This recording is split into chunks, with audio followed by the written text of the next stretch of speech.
অপদার্থ রাজ্য সরকার মানুষকে বোকা বানানোর জন্য ধর্নার নাটক করছে। আর এখানে 2022 সালে যারা টেট পরীক্ষা দিয়েছে, যারা পাস করেছে, তাদের ইন্টারভিউর জন্য ডাকার জন্য এটা ন্যায় সঙ্গত বলে ওই নাটকের ধর্নাকে বর্জন করে এই ধর্নাতে এসে এদের পাশে আসে।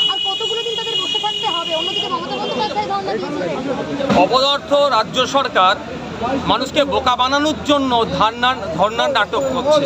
আর এখানে 2022 সালে যারা টেট পরীক্ষা দিয়েছে, যারা পাস করেছে, তাদের ইন্টারভিউর জন্য ডাকার জন্য এরা ধর্নায় বসেছে। এটা ন্যায় সঙ্গত বলে ওই নাটকের ধর্নাকে বর্জন করে এই ধর্নাতে এসে এদের পাশে আছে।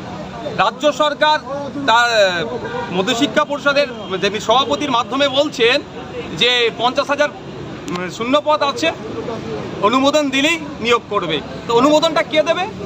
রাজ্য সরকার দেবে। কিন্তু দুঃখের বিষয়, এই রাজ্য সরকার ক্লাবের অনুমোদন দেবে, মেলা খেলার অনুমোদন দেবে, কিন্তু শিক্ষক নিয়োগের অনুমোদন এরা দিচ্ছে না। আমরা দেখছি মদ খাওয়ার টাকা চাইলে এদের মাধ্যমে এরা দেবে, হই হুল্লোড় করার টাকা চাইলে দেবে, কিন্তু কন্টিজেন্সি ফান্ড থেকে শুরু করে কম্পোজিট গ্রান্ট যেগুলো আছে সেগুলো চাইলে শিক্ষাক্ষেত্রে মান উন্নয়নক এরা কোনোদিন চাইছে না। তো অপদার্থ সরকারের বিরুদ্ধে যে অবস্থান বিক্ষোভ চলছে, এখানে ধর্না চলছে। এই যারা 2022-এ টেট পরীক্ষার্থী ছিল প্রাইমারি, তাদের পাশে আমরা এসে আজকে তাদের আন্দোলনকে সংহতি জানাচ্ছি এবং তাদের ন্যায় লড়াইয়ের পাশে আছি। এই বিষয়টা এখানে যেমন আছে, আমরা মাঠে ময়দানে তাদের হয়ে গলাফাট। একইভাবে বিধানসভার মধ্যে স্পিকার স্যারের মাধ্যমে রাজ্যের মুখ্যমন্ত্রী তথা রাজ্যে যারা শিক্ষামন্ত্রী আছেন, আরো যারা ক্যাবিনেট আছেন, তাদের কানে তুলে দেওয়ার আমরা চেষ্টা চালাচ্ছি। আপনি যেটা বললেন মঞ্চে যে আগামী দিনে বিধানসভায় আপনি কতটা তুলবেন সেক্ষেত্রে কি মনে হয় এই দাবিগুলো জানালে কোনো স্টেপ কি সরকার নেবে? দেখুন, আমাদের কাজ, আমরা বিরোধী দলে আছি, আমাদের কাজ হচ্ছে সরকারের কানে পৌঁছে দিও বিধানসভায় স্পিকার স্যারের মাধ্যমে।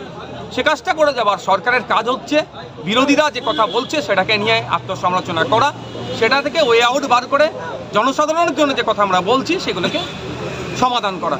যদি অপদার্থ সরকার হয়ে থাকে, ওই কি প্রচলিত কথাই আছে না, কান কাটা, তাহলে হয়তো কর্ণপাত করবে না, কিন্তু আমাদেরকে কর্ণপাত করাতে হবে।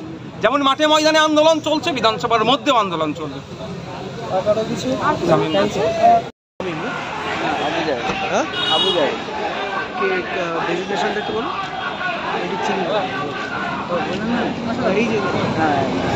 মোহাম্মদ সামি, তাই তো আমি